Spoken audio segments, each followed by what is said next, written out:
of use to you guys. Any questions, feel free to ask down below. And until next time, I'll see you again soon. Take care now. Bye-bye. One of the most non-caravan asked questions I get is what camera equipment I use, what settings I have, and how I do what I do.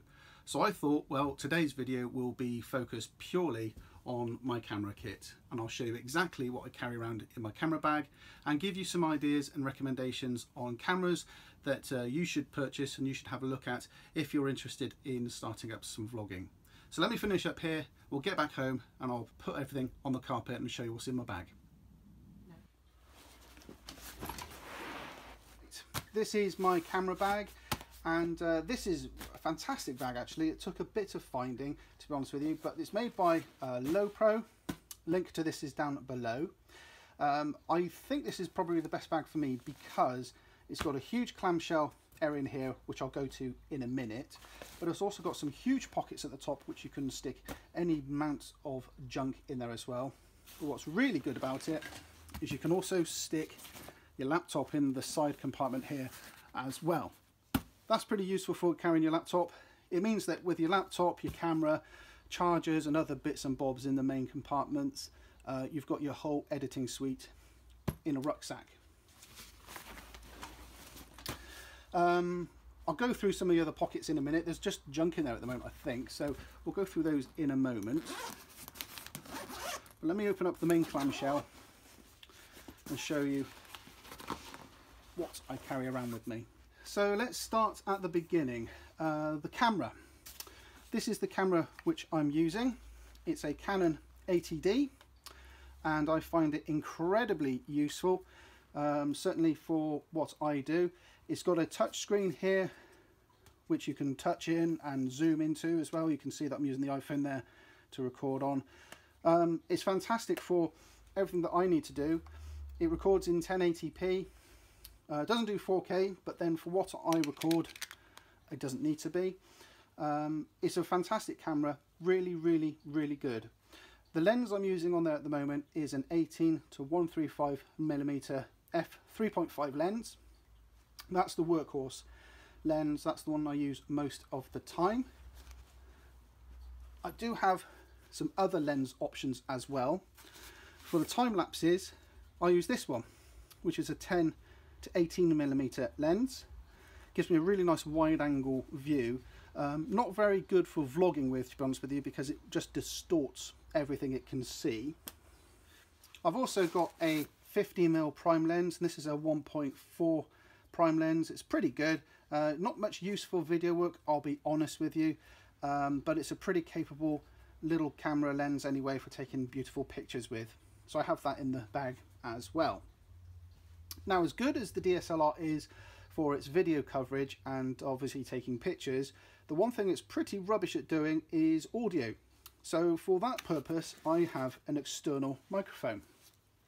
And this is a Rode VideoMic Pro, and this just literally slots on the top of the camera, plugs in, and it gives me a really, really good quality audio. It's a boom mic, so it only pays attention to anything which is in front of it. To the sides, etc., it ignores, and anything behind it, it's pretty good ignoring as well. So it's fantastic for directional audio. As good as the microphone is, on a windy day it can get a bit blustery, so you can hear a lot of wind noise, etc. So what I have here, so I've got a dead cat that sits on top and over the microphone, and that just stops a lot of the wind noise. Very useful piece of kit. Now, talking about audio as well, let's go on to this one here. If I can't get the audio that I like, I use one of these, which is a Zoom H1, and that's an external audio recorder, and I use a lapel mic here as well, just in case I want to get somebody's talking, etc., in a noisy environment. I use those two there, and all I do is join the footage up in post-production. So in Final Cut Pro, I just synchronize the audio to the video clips. If you do that, it's important to start the footage with a clap or a click of your fingers. That way the software's got a reference point to join it all up with. So that's pretty useful as well. Now, the memory cards I'm using I'm using either 64 or 128 gig cards. I go through probably 4 or 5 64 gig cards when we're on holiday. I tend to record way too much footage and take way too many photographs, but that's the best way. Then you can really choose what you want to include in your final videos. I use 2 little pouches for this, ones which are unused, and as I use them I put them into the black one so I never get the 2 mixed up. For keeping the lenses clean, I use a lens pen. Brilliant bit of kit. Great for taking dust off of your lenses, but also it's got a charcoal charged pad here as well, which you can rub over the lens cover, the lens glass I should say, and it's a great way for removing smudges, fingerprints or splash or watermarks, etc.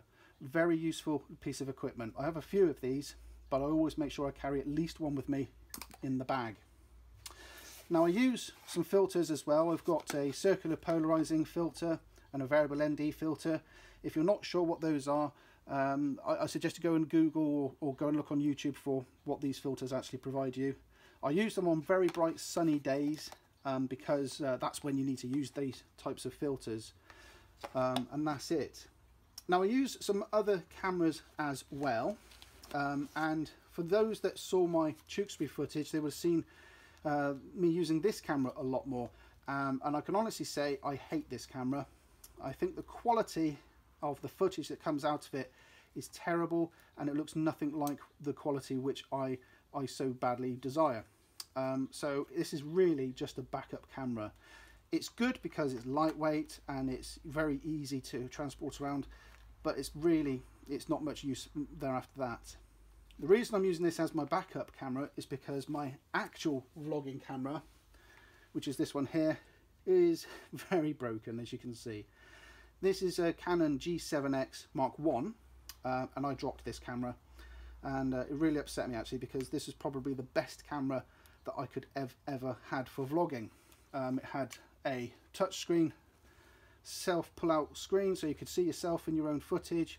The microphone was pretty good, although it needed a muff on the top to stop the wind noise, but the video coverage and the video footage and the quality was absolutely fantastic. Very capable, very usable, very lightweight, and very highly recommended camera from me. If I could afford it, I would replace it in a heartbeat. I just can't at the moment. I can't justify spending that £600 on another one of these at the moment. But as soon as I can, I will be. I'll be replacing this camera for a similar type. They've superseded this now with the Mark II version. They've got rid of some of the usability issues with this one, but highly recommended. Let's have a look, see what else we've got in this bag as well. Something else I do use a lot of, and it's these things, Goriila Pods. I use them all the time. I use it mainly to hold the camera up. I grip hold of this with the camera, especially on the ATD there. I hold it firm like so. A great way of holding your camera, and it's fantastic as well for clipping onto anything in case you want to stand it up on something. So Goriila Pods, highly recommended. They do a couple of sizes of those. As you can see, I've got small ones and large ones, etc. Very useful. What else have we got in here? Ah yes, this piece. This is a timer for doing time lapses. It does up to 60 minutes. Put your camera on top of this with a little clip, and you can record time lapses, and it just gives you a very slow motion, so you get a really effective time lapse with that. Another camera which I use a lot of, but not really in everyday use, is this. It's the GoPro Hero 3. This is the black edition, and this one usually just stays in the car. It does some of the footage of the road when we're traveling to our places, and also when we're looking back at the family in the car as well. So yeah, so that's pretty, it's okay. I don't like the footage from this. I find it way too brown. You can see a lot of GoPro footage because it looks very muddy and very brown. So it takes a bit of work to really bring the colours up again in post-production. Now, outside of my camera bag, I also carry around a few bits as well, namely a good tripod. This one here is a Velbon DV7000N. A cheapish tripod, I suppose. I like this one because it's got a fluid head on it. It's very stable, and that's the one I use in the caravan a lot. The tripod which you're looking through from standing on at the moment is a Manfrotto lightweight tripod. Very small, very capable little tripod. Really good quality, actually. I only paid £50 for that from Jessups, I think, in one of their special deals. And it's an absolutely fantastic little tripod, and very usable.